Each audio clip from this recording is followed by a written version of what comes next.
It's true. My new friend Manny and I are live here on Coffee with Humans, which is a candid conversation between strangers who become friends. I met Manny almost 10 minutes ago, and now we're gonna be best buds at the end of this. I can tell. It's been a great 10 minutes, man. Well, welcome to Coffee with Humans. This is exciting. Why did you choose to click the button to have coffee with me? Well, I'm a human, so I felt like I met the prerequisite right out of the gate. And Uh-huh. that I like coffee, but I do like the idea of candid conversations. I like to get out of my circle of immediate peoples and talk Yep. about maybe some of the things that I do. I find them to be interesting, and I often find them. I often find that other humans aren't. They like what I do and have to say. So more humans, the better. Yeah. They like what you do. So I'll bite. What is it that you do that people like so much? Well, I guess that my general day to day, what I do for a living is tangled into all this. But sort of my personal mission would be to uh, talk about the ways that hip hop, music, and culture uh, are being used to uplift humanity in innovative and inspiring and often surprising ways. And I spend a lot of my time doing that in different venues, whether it's online, talking, live streams, social media, doing podcasts with good folk like yourself. And that's a wide and varied topic. But when I get into it with folks who aren't necessarily connected to or really understand exactly what that means, it leads into some interesting tributaries. Yeah, I'm certain of it. I'm just going to go out on a limb here and I'm going to say you probably have a video cast, but just judging from your background, I can't imagine you set that up for your own self. Right. Yeah. Uh, yeah, well, the rest of it looks very fancy, but the rest of the room is all cardboard boxes. So forgive I'm doing very well. Yeah. That's odd. I do. I have a number of things. I guess, a content creator for a long time. I've been a journalist, so I've done the written word. I've run an online publication. I've done podcasts. I've done live podcasts, and then that's obviously transitioned into doing some live casting as well. I do have a couple of shows under my belt, and then I also produce podcasts. That's the for a living part, and that I do. Oh, okay. So you produce podcasts not only for yourself, but for other people then. Correct. Okay. Yeah. And would I these podcasts that you talked about having this intersection of hip hop and culture and life and all that type of stuff. Yeah. Are the other podcasts that you help produce, are they similar in that vein? Are they around music and stuff? Uh, well, one in particular. So I have one of my own, which is sort of my baby. That's hip hop can save America. It's sort of the mantra that I fly under these days. But the journalism work that I used to do revolved a lot around civil liberties, social justice type of issues. And then some years ago, we used to be a newspaper, and what Oh, happened to newspapers. So we decided to translate that into the podcast world. I had already been doing some podcasts, and I was involved in the music business, the independent music scene in New York City. That was my beat as a journalist, a yeah. self-appointed beat. I ran my own, publication. I just decided this was going to be my thing. But some of journalism folk were like, "Hey, we know that you do all this music and podcasting stuff. We like to talk about social justice and civil liberties issues. What if we put these things together, sort of like a really cool schoolhouse rock?" Oh, Or as some people, as we like to say, as if Democracy Now! And Black Thought from the Roots had a podcast, baby. Uh, okay. and we came up with Newsbeat. Now, folks of a certain age might remember a TV show called Cop Rock. It's not that. It's not that at all. But what it is it's a mixture of hard hitting social justice journalism. We interview activists and people who are other journalists, academics, and people that are kind of suffering through injustices, right, on the social Okay. justice. We interview them. We have a great team of journalists, award winning, brilliant folk. Uh, and then we weave those interviews over a bed of music that's sort of like a score. It kind Okay. of the mood, it sets the pace. And then at 3 intervals, we have independent hip hop artists that have 1 artist per episode that have crafted hip hop lyrics specifically for that episode. Okay, So gotcha. talking about the movement to close youth prisons, we'll have someone that's rapped about that topic expertly, brilliantly, and compellingly. If we're talking about redlining, all these, hard, difficult topics, social justice issues, the people have spoken, they've done the interviews, and then the rappers come in and kind of punctuate it with in a way that only artists can do. So it's a very Right. unique animal. And we've been doing it for a couple of years. It's won some nice awards. It does pretty well, but most importantly, it sheds light on some of these issues that don't get the attention, unfortunately, until something big happens. Gotcha. Interesting. So, just out of curiosity, the type of audience that then watches that, is it the type of, so are they the people who are in the social injustice scenario and they already understand what you're talking about? Or are the folks who are ignorant, not in a bad way, just people who live their own lives, right? They're just ignorant of these matters. Are they the people who watch this? It would seem. Go ahead. Well, who is it? I was going to say yes, because it's sort of both. Okay.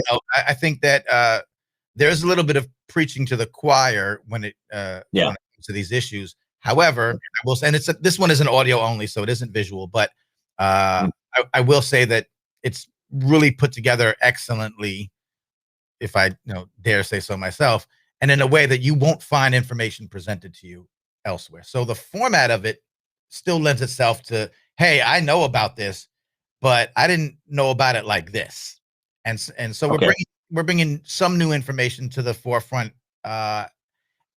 and it's a deep dive, so it's not cursory level. It's not like a Vox.com, little quick explainer of this is why Black people rioted. It's not.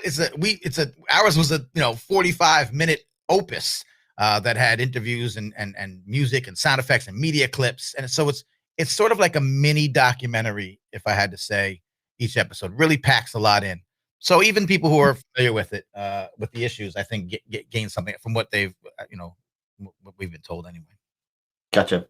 The entertainment level versus education level, if you had to split those down, if there's entertainment and there's education, oh, look at this. I'm kind of I'm bounding myself.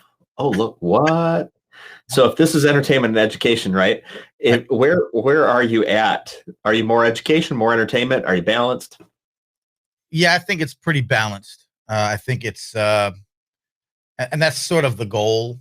I think it stand alone. If we stripped out all the music and the rap, because we actually, because of COVID, we had to do a bunch of episodes that were sans artists. We didn't have an artist for them. We didn't have the rapper portion of it, so we jazzed up some of the the transitions between sections. Usually, kind of a 3-act, podcast.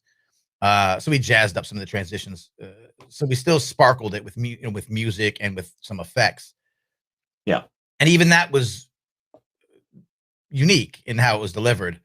Could we just strip all that away and you just listen to the interviewees, which are experts in their own right and absolutely are compelling? Sure, you could. It's better with it. So it's about a 50-50 split. If you didn't have the voice, and you don't hear us, you don't hear the interviewees, it's really the voice. It's very important for us that the voices tell the story, that we don't lead it, that we're not kind of trying to lean one way or the other politically or socially. We're just saying, here's the issue, here are the folks that know about it, and we're going to make it funky. Yeah. The reason I ask is that I can't remember who I was having the conversation with, but they talked about the idea that entertain first and educate second, because people want to be entertained. And there's a natural resistance to being educated. However, if you can entertain them, you can educate them, and that I think is proven pretty universally in just general cultural issues. If you watch what goes on sitcoms, for instance, the culture of that day and the changing of the perspectives is reflected or seen in those shows. And to a great degree, I think it becomes an iterative process where the what is seen on television starts to become true in life. Hmm. Interesting. Yes.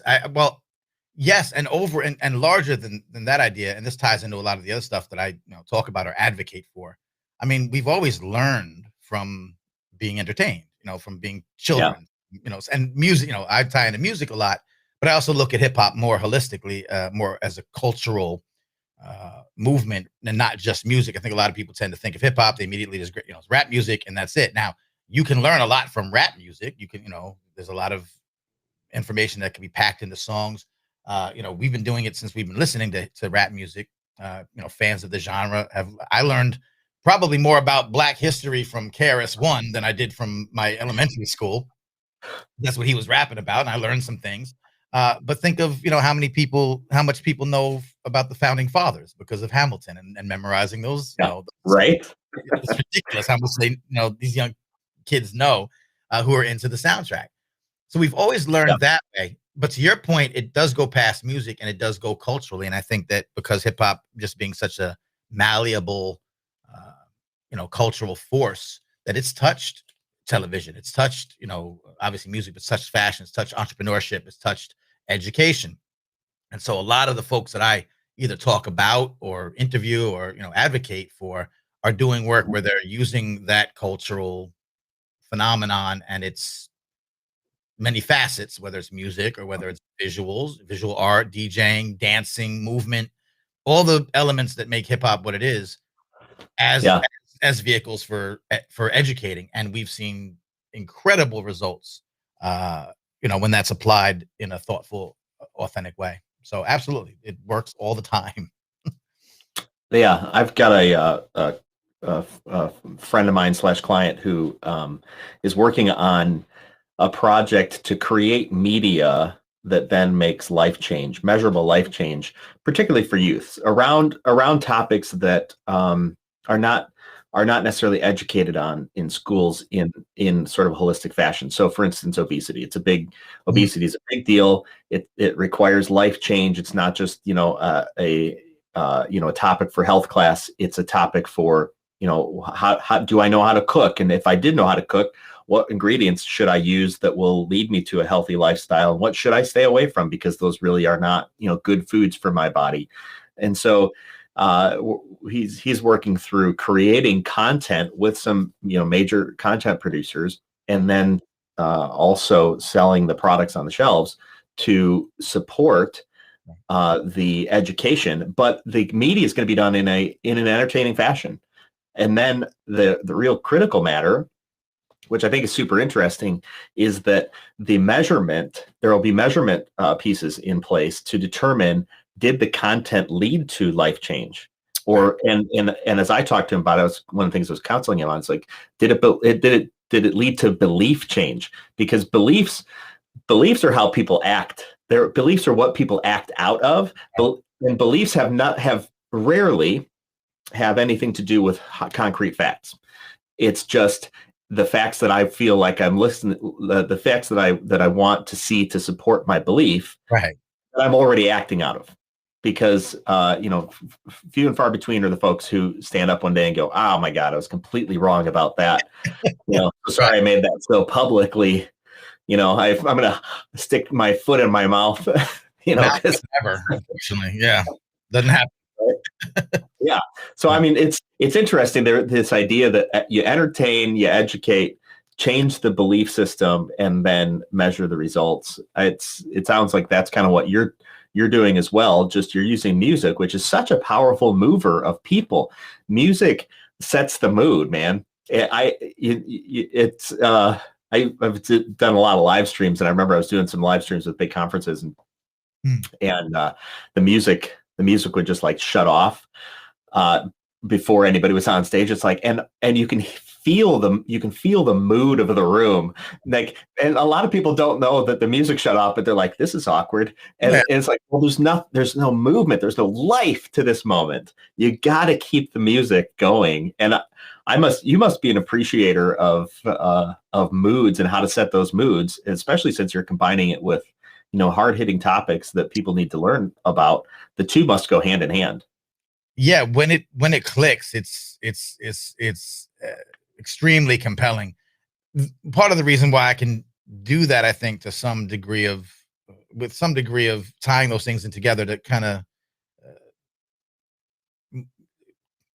give a feeling, or or set a vibe, or complement the tone of what's being talked about, is that I'm a DJ, and Mm, I've made remixes, and I've been a producer, and right. had some background dab, nothing earth shaking or famous.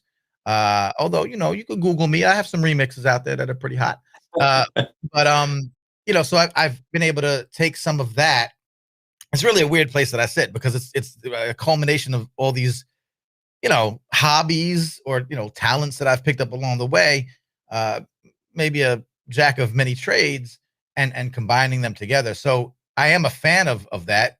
Obviously, like I said, a score. Movies do it really well. Documentaries can do it really well. Podcasts use music in interesting ways, sometimes to set these moods. I find generally it's okay. Some of the better produced ones, more thoughtfully produced, some of the ones that create music, especially for the, NPR stuff, top level stuff, where they create Yeah. music to set moods, that works really well. Our thing is that it's snap judgment, shows like that incorporate music into the mix. But I think we do kind of try to take that to the next level, to create those moods and make it all flow. Movement was a great word that you used. Uh, you know, yeah. So, I I agree. thought about I I thought about using music here on Coffee with Humans, just because I think I'm a music man. Like I love music. I write music. I'm a reasonably good singer, an average piano player and terrible guitar player. But like I love music, man. It's my jam. I can flow.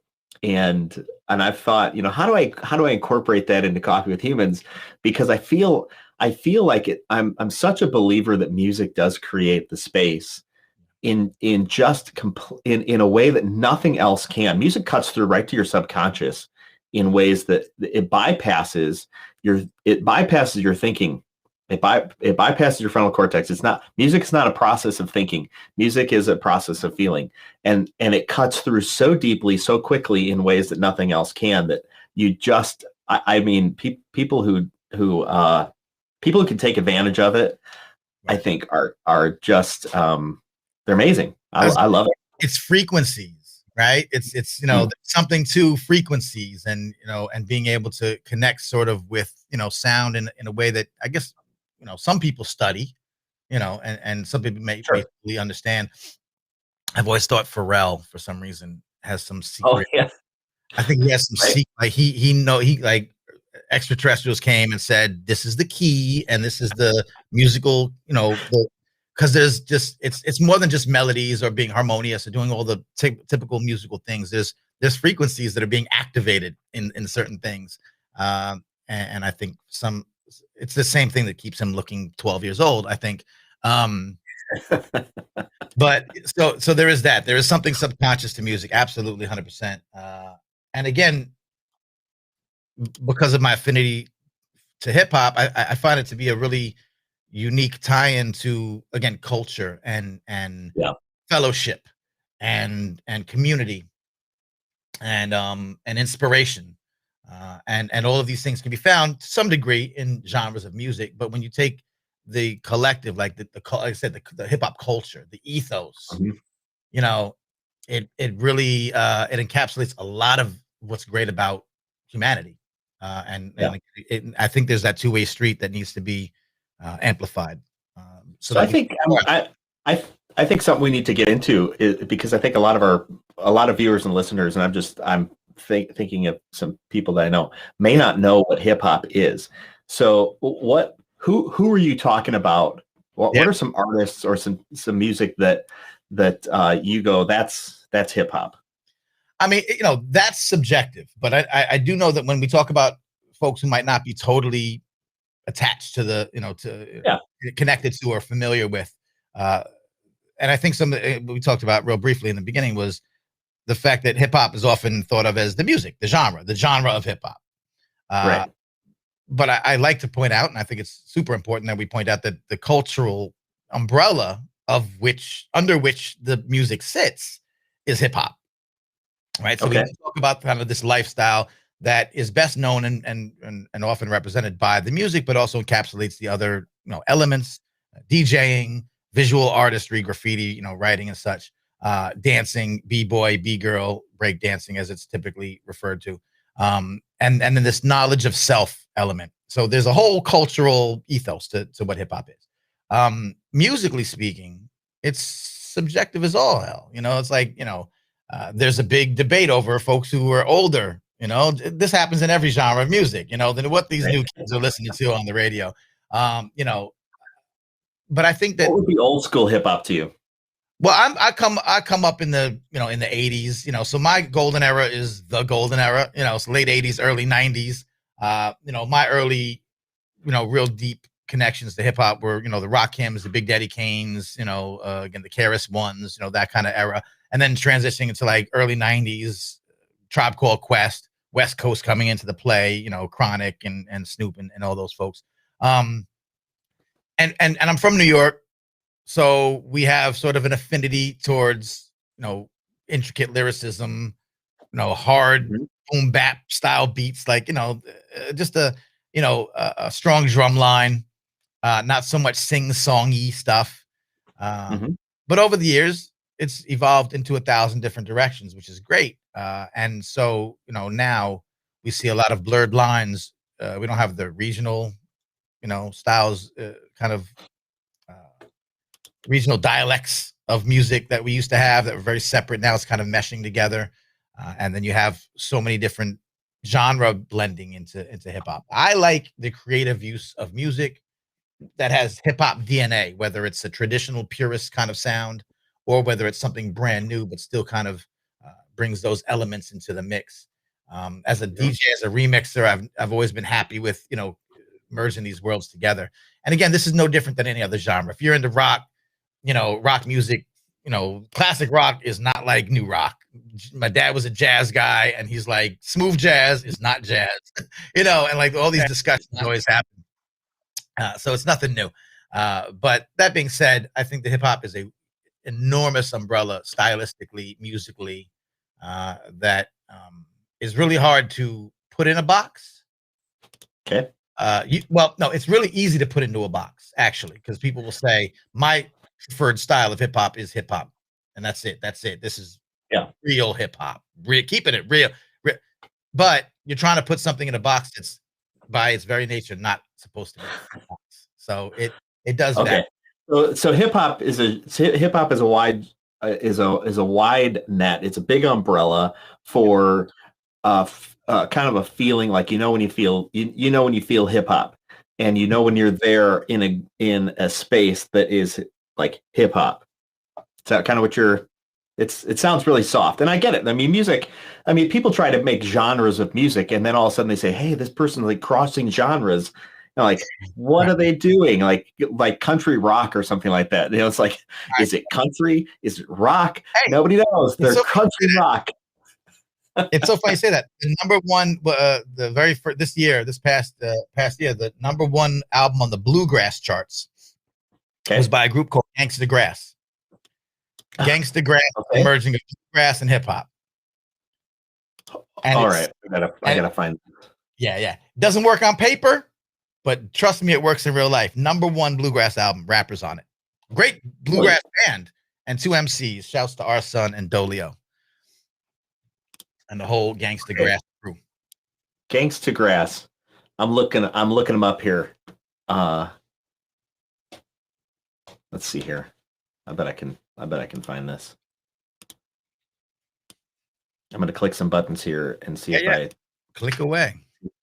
see if I I've got this fancy schmancy system that allows me to.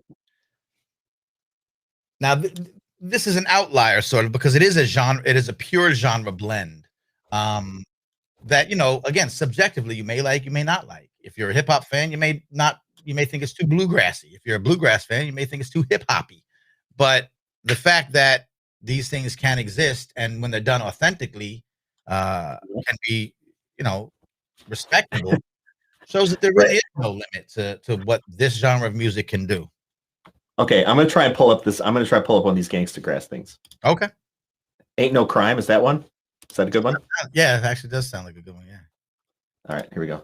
Got it bad, got it bad. Ain't no crime. Innovate the flow, you can't mimic it. Sound never dies, echo unlimited. Promo rhyme, y'all high school scrimmaging. Can you hear that? Mm-hmm. I can. You can? Yeah, I can hear it.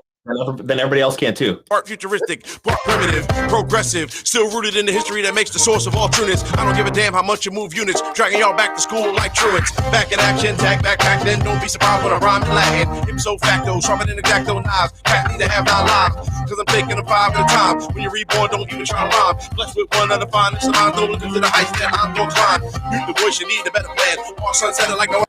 All right, that's good. That's good stuff. That's my kind of jam. Yeah, and they're cutting up in the background. Don't the rhymes are there, but these guys these guys are bluegrass experts. Like you know what I mean? So yeah, I appreciate the appreciation. Those are really bluegrass. So there's bluegrass in the back of that. That's what you're hearing. That. Oh yeah, and it's not simple. That's a band. They're a band. Yeah, and if you listen to a lot of the what's truly amazing about them, and this is just again I can go down a rabbit hole for so many different things. Yeah, but they also they're incorporating social justice themes in their music.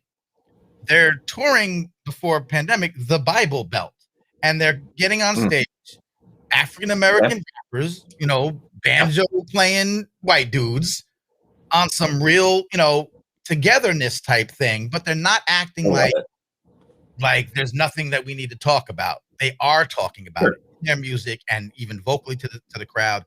So like I say, when it's done authentically, when it's done with purpose, and when both sides are real about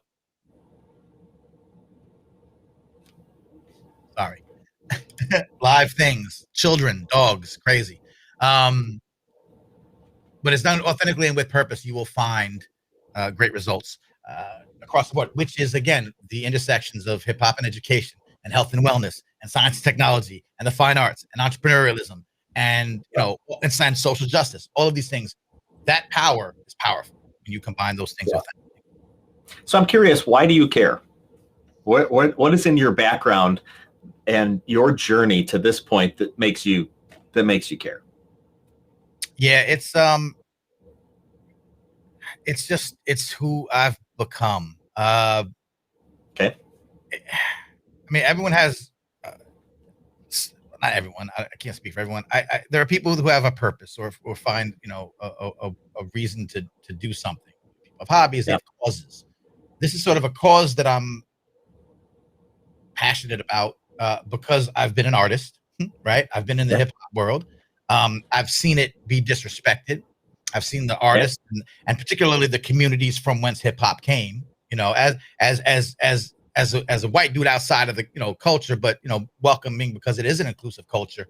You start to, if you're really authentic and have purpose, you realize the brilliance of the artistry, of the culture, of the different aspects, and then you see that those people, those things, those aspects of an art form be disrespected elsewhere. When I'm a smart guy, I'm a journalist, I know how to tell stories, and so I said, well, let me help some of the culture that I love. I consider myself hip hop. We talk about the genre and everything, but KRS-One once famously said, "Rap is something you do. Hip hop is something you live." And anyone who considers themselves, a part of hip hop culture will tell you that's it. That's it. 100%. Rap is something you do. Hip hop is something you live. And when you live that, you want to see it do better. You want to amplify it. And then through time, as I was covering artists in the New York City area, independent artists doing brilliant things when the rest of the world was maybe not paying attention to that because they chase the money. They chase the lucrative nature of hip hop. They chase what's on the radio, the glamour, the gloss. When there's independent scenes in New York City that were incredibly inspiring, showcase series that were going on 15 years, just bastions of intellectual superiority and musical artistry brilliance. And no one's talking about them. And then they become my friends. And then I start working with them and say, well, I've got to amplify this. And then when you find people that are working in schools or going into juvenile detention centers and using hip hop to connect to youth that have had troubled backgrounds or don't really respond to typical school methodology or pedagogy, right? And they're saying, "Oh, we can help these kids. We because we know hip hop. We all can meet on that level." And then you see those lives being changed in a positive way. But if I go on the average person, not average, but if I took a poll of the general public and said, "What do you think about hip hop?" I bet you they're not saying Right. those things that I just said. So Yeah. someone's going to do that. So as a journalist, as a hip hop fan, as someone with expertise in doing podcasts and doing live streams and such, so I'll do it. So Yeah. that's Well, you're totally right. The typical view of hip hop artists is what you're going to see on the news. Either the glamorization of a lifestyle that is not attainable for the vast majority of people, and arguably never should be, because it's a lesson in hyperbole of the rotting human spirit. right. But the people who enjoy it, just who just love the beats, love the messages. It's not about the flashy cars and the rings and the bling. It's really about joy. I think to a lot of folks, joy and connection around what the beat and what the messaging and the lifestyle and the people bring to that moment. I think that's, like you talked about, that's what's really lost, whether it's hip hop or whether it's something different. Whatever you see, the most visible thing you see, there's usually something that's beyond there that's more true, more real, and more valuable. And so I think you have probably a certain view that a lot of folks just never have been able to see around hip hop. Yeah. Well, the ones who are doing the work, obviously, they know this, and I find that's part of the issue, and I appreciate that, and I think it's a nail on the head. It's exactly right. I often talk to people that are outside of hip hop. It's that translating that I like to do. I like to bring it to a general public, because there's general interest. These are human interest stories, right? And sure, not to say that there's not issues, that the genre doesn't have issues, that but it's a longer conversation. But to say that the genre, which is reflective of lives of people and from communities that have been treated a certain way, or all those things are interconnected. You can't just say, here's something negative, tisk tisk, right? You have to say, Right. well, let's find out where we get to that. And some of the educators that I've talked to, in fact, will point to what outsiders might say negative, or materialistic, or misogynistic, or homophobic, the transphobic. There's a lot of, again, not any more than country music or that murderous genre of music, opera. These things exist in other areas. But what the educators have said to me is, well, if young people are relating to some of these songs or some of these, stars, these superstars, the way that these things are put on, and they're emulating them or glorifying or following them, why? What is it about that? And this was a great anecdote that was told to me by a professor at Rutgers University, Dr. Lauren Kelly. She was talking to young people about this kind of idea. And there's a song where basically the chorus is, all I want for my birthday is a big booty hoe. And it's a very celebratory song, right? That honors the female anatomy and the sexuality and the nature. So, okay, on the surface, I understand where that could be seen in a certain light. And Sure. they watched the video. She talked to the young people, and they love the song. They're dancing to they're having fun. She says, what is it about this that really appeals to you? And they're like, just we like it. It's fun. It's it's silly. It's whatever. She says, but is that what you want? Like, do you want your birthday? Do you want a big booty hoe for your birthday? Is that really how your mind, and this was really fascinating to me. They said, no, that's not what we want our birthday.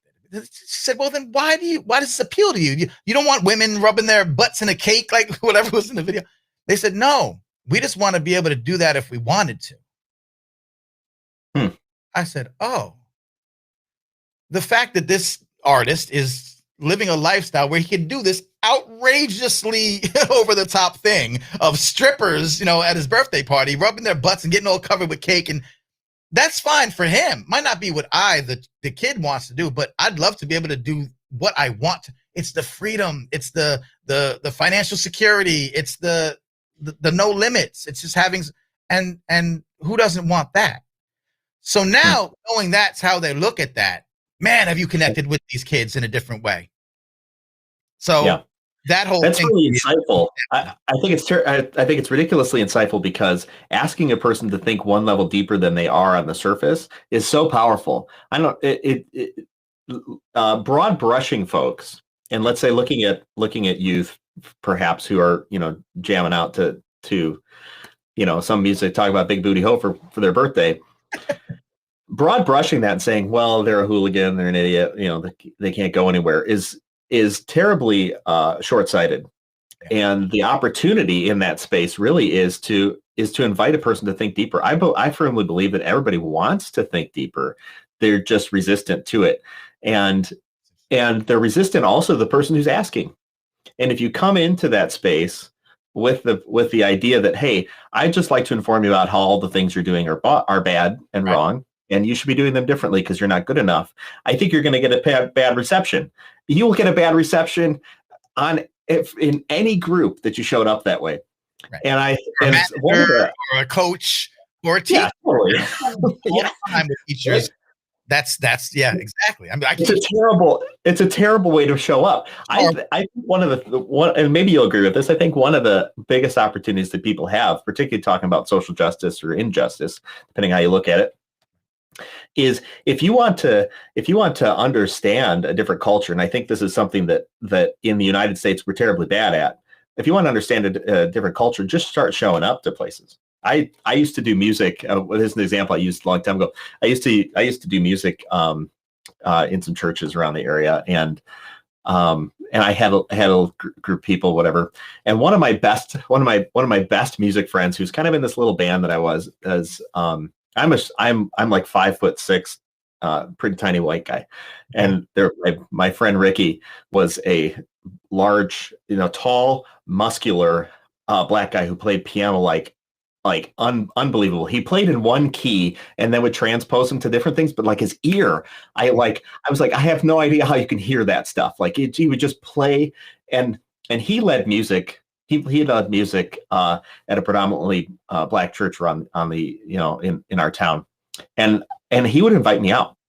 Right. And I've got vocals, like I can hang.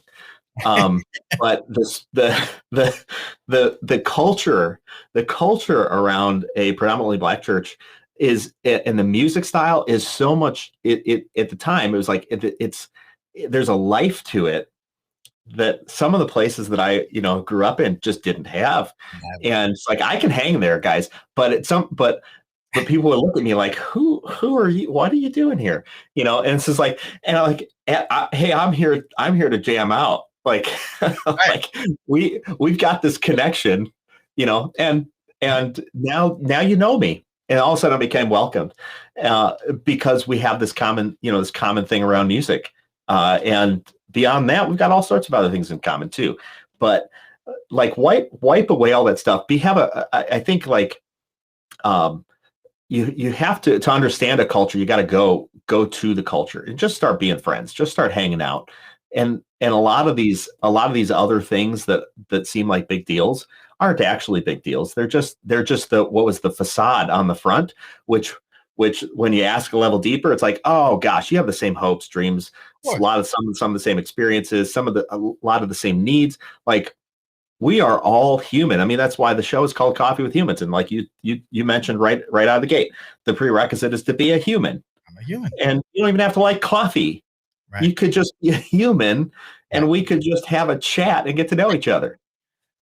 And going back to why I pressed the button, that's ultimately the goal of some of the work that I do. But isn't that like anyone who's kind of altruistic in the tiniest sense? But the key is what you said. It's go there and be obviously open-minded, be open to these things. Also what you said earlier, don't be resistant to, staying in your thought, your thought bubble. What do they call it now? Your bias, your sphere of bias, whatever, your. Sure. So go in and understand that I don't know what I don't know. Now, matter of fact, I was a member of a black church in South Jamaica, Queens, New York, Pentecostal church. I was saved. I'm born again Christian in a black church in Queens, New York. So I'm very familiar with that scene. But I didn't go in there, saying, this is an episode of Undercover Heathen. I'm gonna go in and decide to be in a church and see what can happen.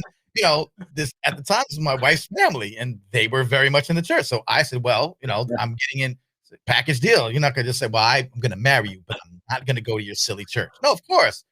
And, it became a part of my life, and I got great knowledge. Same thing as you said, and that's truly, again, that I'm taking it back, take everything back to hip hop. There's no, I would think, I've done some research, but not this. There's no sort of cultural movement. I say three things. I say religion, sports, hip hop, maybe the internet, if you want to count that. Okay. That's globally can be as inclusive of all nationalities, all religions, all races, all ages, all demographics, all genders. You will find somebody somewhere participating in hip hop. And you can go to any country. You could not speak a lick of the language. I went to France. I was blessed to be brought to France to cover a wonderful hip hop festival, L'Original. I don't do French, but it was a wonderful festival, 10-year anniversary, Lyon, France. My first time in Europe. This was, 10, now probably 8 years ago. I didn't know French from fries, and I went there, and I was in the middle of my hip hop element. I felt at home. Shouts to Tony Blackman. I've heard her talk about the power of the cipher. In hip hop, we have this thing called the cipher, where you have a circle of performers, and whether it's dancers or rappers, and you kind of pass the mic, or you take turns performing. This is a b-boy, b-girl thing. You see it a lot in breakdancing, where they're rocking, and then someone, and she always points out, there's an unspoken. No one raises their hand. No one asks, "Can I go next?" There, and you could be, and pick me up and drop me into any place on the planet, which, by the way, there's hip hop in every single country in the planet. So, and you'll find someone there, don't know language, don't know anything. You can get into a b-boy be a girl cipher, and it'd be no problem. You don't have to say a word. Yeah. Yeah. It's like a team building exercise. Like you talked about, there's an unspoken order to it. I mean, you see it at weddings, right? I mean, all of a sudden everybody there's music going on, all of a sudden like everybody breaks out in this, and it's like, whoa, and now we got a circle. And then somebody drops in there, they're doing their thing. It's like, and it could be terrible, like awful. What you did there was terrible, but we're all like, yeah, go for it, because you did it. You stepped out in the middle of all of us. Yeah, and we're going to honor that. That's and like you talked about, you honor that. It's tremendous. I love it. And it goes back to centuries. This is drum circles, ancient civilizations. This is all just a current evolution of all that. And it happens in weddings, but it happens in hip hop. And so, and it happens in corporate settings when you bring hip hop people like Tony Blackman to do a team building exercise, which she does with corporations. Say, let me come to your retreat. Let me do these things, because that power is there. And so again, hip hop, it's great. All right, man. Well, we're at our time for Coffee with Humans, but I popped your website up there, and people want to check out Manny, mannyfaces.com, the hip hop magician. I don't know what to call you. It's sorcerer, but that's cool. I'm sorry. I didn't mean to move you down the line. I'll push you back up the rung. The hip hop sorcerer. If I was a magician, my lights would be this color. So, but I've moved up in the world. It was really, really an honor and a privilege to kick it with you today, man. I appreciate you taking the time. So good to be with you, and thanks for turning me on to Gangsta Grass.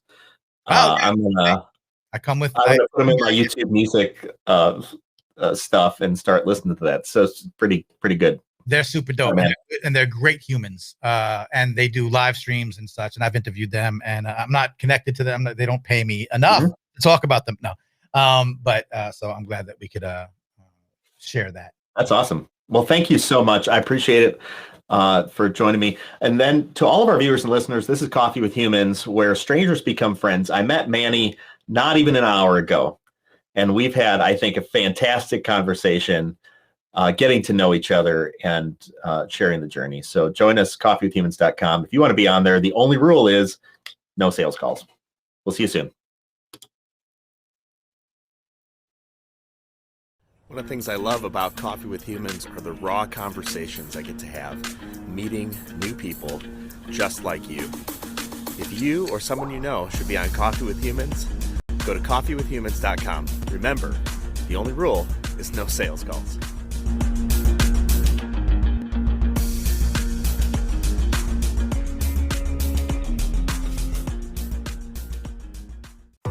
This has been Coffee with Humans. Subscribe to get updates or click to have coffee with me.